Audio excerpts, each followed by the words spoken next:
Hi, I'm Wendelin Gray, and this is the final video in my reading series, video 3 of my volume 2 from the Lucky Cat series, The Lucky Cat and the Snow Maiden's Vengeance. So let's dig in here to the Transmogrification of the Cat chapter. Section 4. The Golden Persimmon Noodle Shop, a Korean restaurant, Shin-Okubo, Koreatown, Japan, 2091 AD. Later that same night at 11 p.m. in the outskirts of Tokyo, the Golden Persimmon Noodle Shop was closing down. The last guest from the restaurant had been gone a half an hour already, and the proprietor, an old Korean woman named Eunbi Kim, quickly locked the door and shut off the light, a little unnerved by some unknown tension she felt in the air, even felt in her bones. A storm was approaching, that she was sure of, though only a light rain had started to fall. After she retreated into the residential side of the shop, the restaurant seemed still. No one walked in the streets of Shin-Okubo so late, and the street lamps had dimmed to half their normal brightness, according to the new regulations since the reorganization.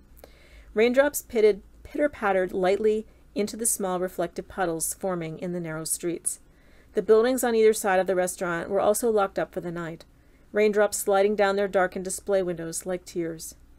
In front of the Golden Persimmon stood two light blue maneki neko, beckoning cats, 2 feet tall on either side of the door. A special commission, Kiku and Kyako were both festive and unusual with their light blue bodies and fluidly sensuous stances, each holding a pair of chopsticks and a bowl of ginkgo nut and barley soup in their right paws, respectively. Let this curse fall upon them. As the sound of the hypnotic words floating lightly on the night breeze caressed the statues, the cats' eyes sparkled to life, and their bodies shook off the light rain. Dropping their advertising props on the sidewalk, near the restaurant doors, they slowly crept down the street toward a shop selling historical ninja and samurai replicas, heeding a call to war that they felt in their now beating hearts. Instinctively, they looked for weapons with which to fight.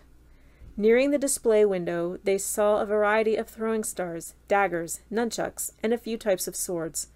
Scratching the window with their claws, the cats yowled as they concentrated on their prey in the windows, glancing furtively down the street in either direction as they pressed into the glass and struggled to dig holes into it, alert for any signs of trouble. The shrill squeaking sound of their claws made as they grated against the window to try to break through was somehow muffled by the distant sound of thunder and the thumping of the heavier driving rain that had started to fall. Kiku began to howl louder in frustration, and she pounded her front paws against the display window until it shook. The curse's energy that had quickened the cats grew stronger until it shone like a white-hot nimbus around her whole body. Hitting the glass with her paws again in this condition, their heat cracked the window enough that it shattered just as Kyako pushed it harder with his paws and scratched it ferociously, knocking most of the shards into the shop. Now free to jump into the window display, Kiku and Kyako carefully walked over shards of glass, laying across the carpeted platform where the weapons were arranged to look more closely at them.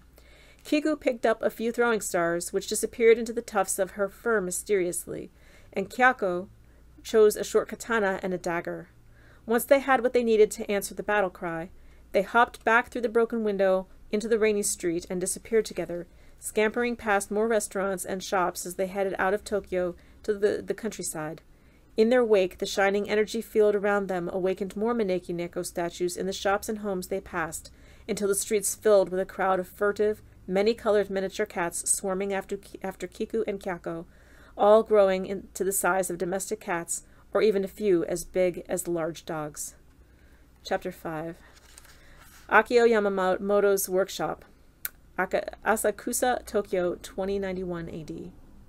In the dim underground room beneath the workshop that Akio Yamamoto had worked when he was still alive, more than 10 years earlier, a tall shadow stood in the far corner, away from the slight beams of light peeking through the blinds of the room's Western-style windows. The shadowy form gave no hint of what lay beneath the tarp it was wrapped in. Particles of dust sparkled like tiny stars in the air as the light hit them, and a layer of dust covered the floor. Only the faintest outline of a man's shoe gave away how long the room had gone undisturbed by human activity. No one had been in the storage room for at least 5 years, not since the war for Japan had begun in earnest and the international tourists had stopped coming. Large carved pieces were no longer commissioned, and the Guild of Sculptors, already nervous about what they believed to be their brightest star Akio's assassination by a superstate drone, had started to retreat from the public square even as they admired his widow Yuki's insistence on keeping her shop on Nakamise Dori open as long as she could. Still, Yuki didn't create any of the large statues that the atelier was known for, so she was able to sell her smaller pieces for far longer than the guild elders who specialized in large stone and marble carvings. The statue in storage had been forgotten over the years as the regional conflict grew, but the commission contract still sat openly under a layer of dust on top of a small desk across from it. Signed by one Kitar Sukbandith of Vientiane, Laos, the contract was stamped paid in full, though the space for recording the delivery date had been left blank. Otherwise, there wasn't much in the room worth noting. On the night of the storm, the eerie words floating on the night breeze penetrated the walls of the abandoned workshop. Let this curse fall upon them. This time, as the statue flared to life and moved imperceptibly beneath the tarp it was mummified in, other memories mingled with the forceful anger of the whispering voice. Kitar Sukbandith sat in his wheelchair, a blanket wrapped around his legs and a loop of rosary beads in his hand circling around to meet at a long tassel as he prayed his daily prayers. It had been a few months since he commissioned the guardian statue, and he felt even more uneasy than when he had placed the order.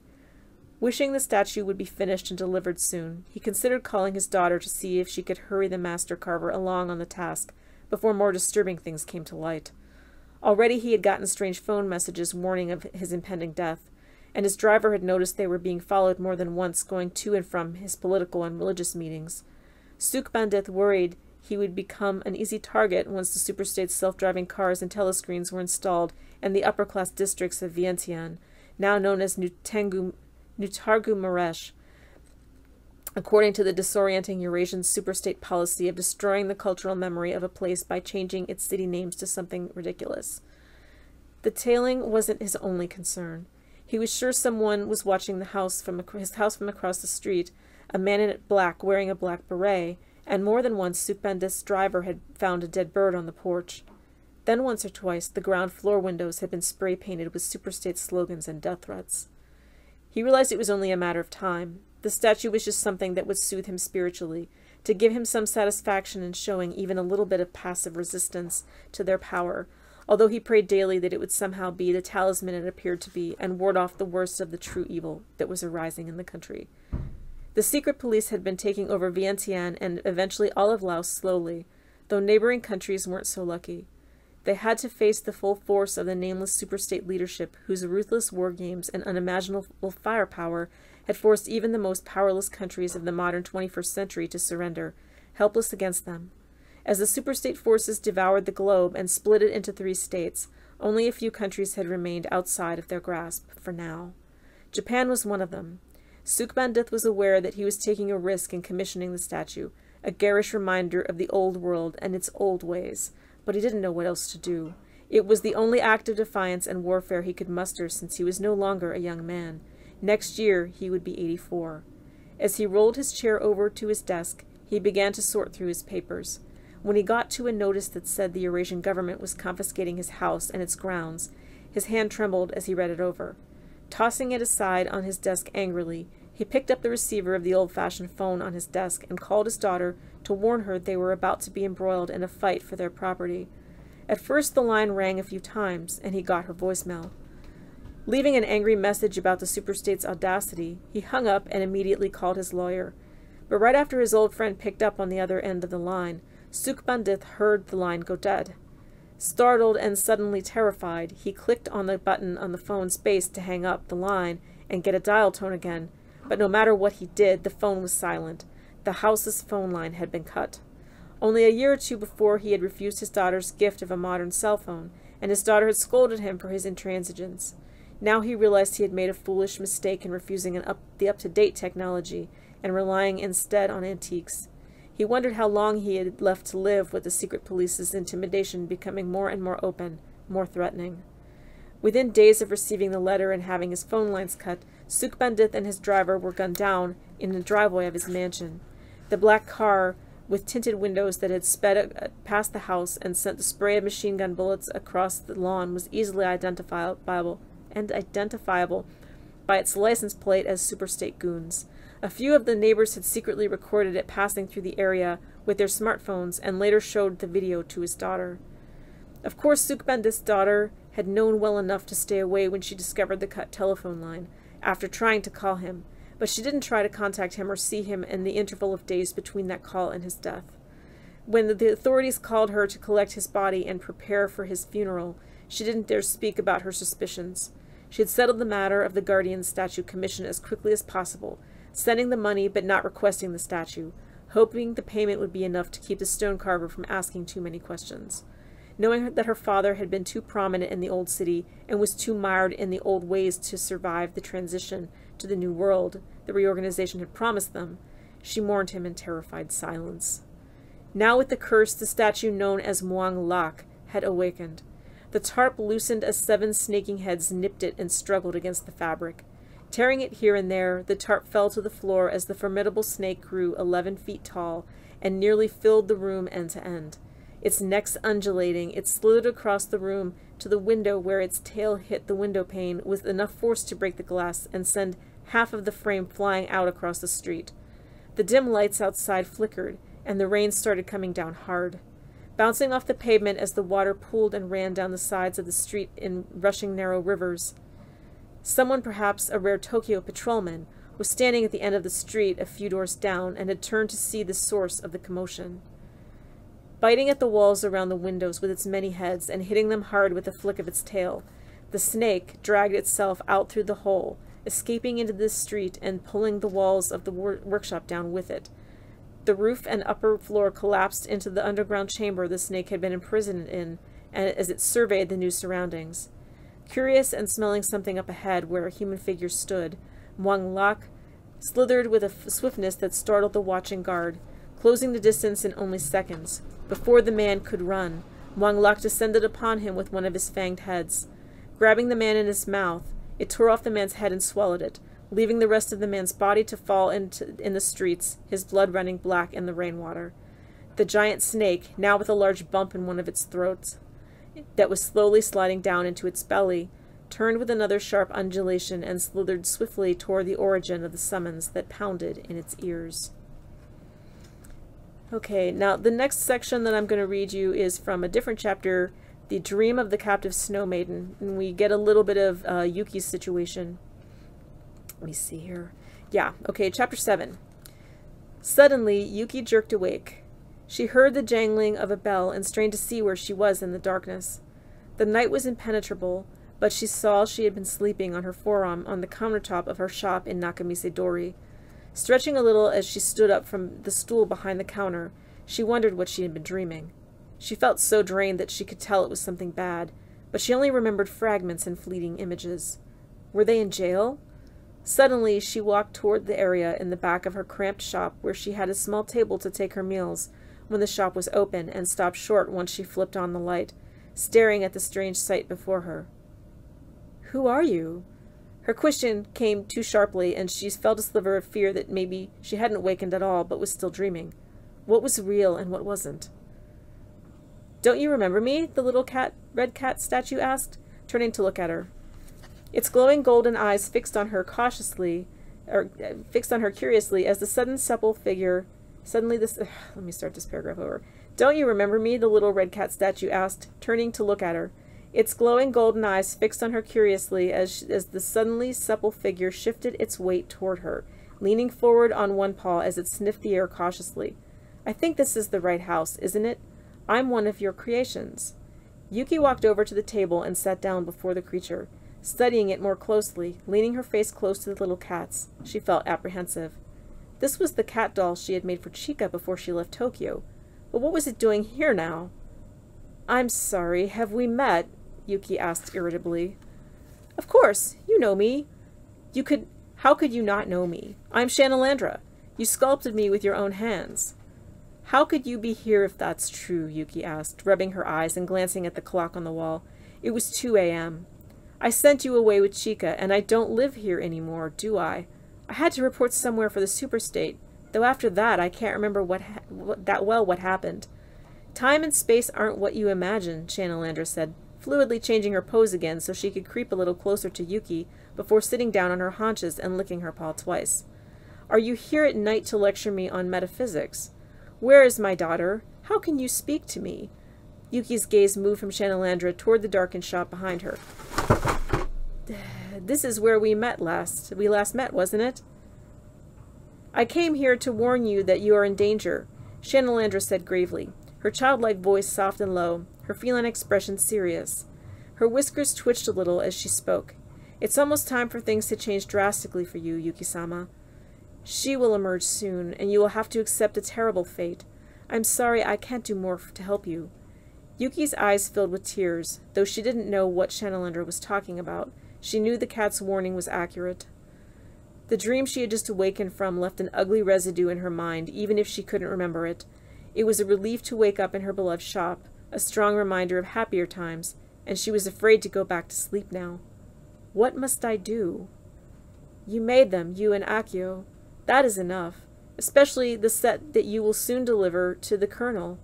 This is very significant to our fight." Yuki looked at the little red cat on the table, now sitting with both paws on its wooden surface and stretching herself to sit in her tallest, most alert pose. It was absurd to hear those words come out of the mouth of such a creature. It was just a statue, like every other statue sold around the country to tourists. Nothing special other than the fact that she made it for Chika, to remember her by, and as a hope for her future. Our fight against what? I don't remember where I was before this. I'm not even sure what day it is. The war has ended, and they have come, haven't they? No human power can touch them in their cruelty, which you will soon feel firsthand. Chika has as well. Chika has! What have they done to her? Yuki pounced on Shanalandra and picked up the little cat in her hands, thinking she would force her to explain Chika's ordeal, but found herself distracted, fascinated that the flocked fur felt real now. She could almost feel the bones beneath the fur, felt its muscles. How odd and beautiful. This isn't what she made for Chika at all. It must be a dream, but she felt comforted by the statue's presence and its inexplicable power. One thing she couldn't deny as she held the tiny cat Shanalandra was that she could feel an unnatural heat coming from its body and an almost electric tingle in her fingers when she held her, seeming to emanate from the golden starburst Yuki had painted on the cat's stomach. What sort of power had she unleashed with her artistic gifts? "It's better you don't know what you will soon face. Know that she is safe and that I will stay with her," Shanalandra said, her whiskers twitching again as she fidgeted in Yuki's grasp, wanting to jump back down onto the table. Yuki set her next to her sketching pad. Shaking out her body a little, Shanalandra sat down again in her alert pose. "I am now your clan guardian, and I will do what I can for her while she is alive. The time isn't right yet, but it will be, soon. We will unleash them all." "For such a little thing you speak such bold words," Yuki said, slightly amused. "You don't believe me, but you don't have to. I'm just sorry it will end this way, Yuki-sama. We will keep you close even when their plans have been fulfilled, so don't worry. Now we must speak with a fearsome growl, bare our fangs, tear their flesh. You'll understand why soon. It's enough that you know we're watching and waiting." Yuki looked at Shanalandra with wide eyes, seeing a fiery spark in the cat's eyes that terrified her as it spoke, feeling overwhelmed with dread and the shadow of the dream from before, whatever it was. She couldn't even wonder what the cat meant by such a sinister pronouncement. "I will tell Suna-sama too, and she will help us. She doesn't understand yet, but she will. Remember, you have entrusted her with this errand." The high-pitched yowl of a cat in the street outside pierced the inner room of the shop, and Shanalandra listened to it with interest a moment. Her golden eyes scanned the darkened shop as if she could see through all the shop walls to the alleyway where the other cat called to her, but then she looked back at Yuki. "This will be the last time we meet, Yuki-sama. Trust me now. It will be hard, but you can bear it." "Do I have to go back to sleep now, Shanalandra?" Trembling, Yuki looked down around the shop, wishing she had a mat she could take out to lay down on and sleep a while, instead of leaning over the counter, but it was too late to go home. "I'm afraid to go back to sleep," she said, her voice breaking as Shanalandra regarded her seriously. "I don't want to go back, to wherever it was." "Soon," Shanalandra said soothingly, her voice transitioning into a purr. "For now you need a few moments to remember, to give you strength." Feeling heavy, Yuki took a deep breath, and yawning, she leaned forward on her sketchbook and laid her head on her arms, facing away from Shanalandra. Feeling her hair brush against the cat's fur, Shanalandra's little paws touched her head gently above her right ear and started a kneading motion. Yuki relaxed a little. Whatever nightmare she had right before this illusion, she felt it melt away at Shanalandra's touch. Closing her eyes, the scene shifted from the darkened store to a sunlit meadow. Yuki recognized it as the Tokyo Park where she first met Akio on a picnic as a college student studying art in 2072. It was so long ago, a lifetime ago. Akio was a few years older, and she had been impressed with him from the moment they met. Yuki hadn't had many friends back then, so the picnic she went on that day had been with workers from the atelier she had just joined as an apprentice to learn doll-making techniques, and shop employees from another souvenir stall on Nakamise Dori. Akio was among the group of atelier artists, but the two of them really became friends once Akio had revealed his time training as a Buddhist sculptor's apprentice when he was a teenager. Even among the group of artists, this was an exotic sort of training for him to get and marked him as a serious sculptor. What a weird career choice, one of the stall workers to Yuki's group said, wrinkling her nose. Are you Buddhist? I didn't even know that they still had people like that around. You should talk to Yuki then, another of the girls said. She's studying doll making at our shop now. You'll be working with her too now and then, depending on the project. Really? Akio asked, turning toward Yuki, who was blushing furiously. She never talked seriously to anyone about her art except for her immediate family, especially her sister Suna, since they were more encouraging. While she was excited to be chosen to apprentice with these artists, she was still wary of discussing her career plans even with them. Why don't we take a walk by the pond while they watch the fireworks? It's okay, Yuki. We won't be leaving for a while, the first worker said with a wink. Rolling her eyes at Akio, she started walking toward the pond without waiting for him. He ran a few steps to catch up with her. What's with you? Don't you want to talk? I don't talk about that kind of stuff too much, she said, matter-of-factly. You see how they are. Our ateliers should have come by themselves to the celebration. So why do you want to take up something as esoteric as temple wood carving?